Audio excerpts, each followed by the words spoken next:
Welcome to Study Loop. All right, so problem 24 here is all about these cell receptors and kind of doing a little switch and what happens. So imagine this line here is our cell membrane, and we have some cellular receptors, and they'll have an intracellular component, right? So everything sort of on the inside of the cell is our intracellular component, and then they'll have some components on the outside, right? So everything sort of on the outside of the cell is the extracellular component. Okay, and typically what would happen, perhaps we'll let this one be blue and we can use some colors in this action. Okay, so what would happen is maybe they each have some sort of receptor that they get, right? So when this one gets its appropriate receptor, it'll cause a reaction of some sort.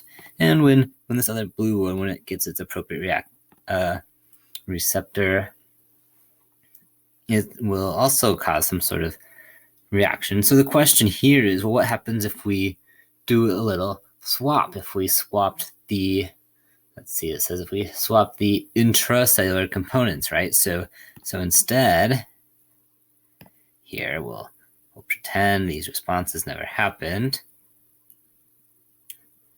right? And then we get rid of the receptors. Okay, and what's happening here then is we're swapping the intracellular components. So imagine then that the sort of receptors on the outside are the same, and we're just sort of switching what's happening on the inside, right? So we have a little swap here. Okay, well, when the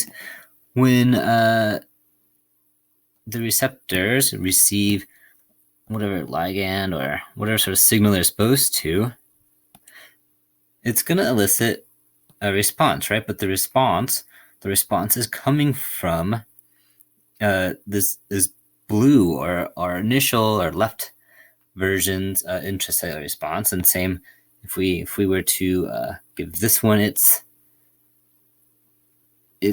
signaling molecule, then it would elicit a response, but it would elicit the response that had originally happened here on the right. So what's going to happen is it's going to activate the pathway, right? Normally triggered by the receptor that contributed the intracellular domain. So for example, when this one here got its signaling molecule, the response came from the blue domain, right? It came from the pathway that contributed the intracellular component. So the correct answer here is choice A.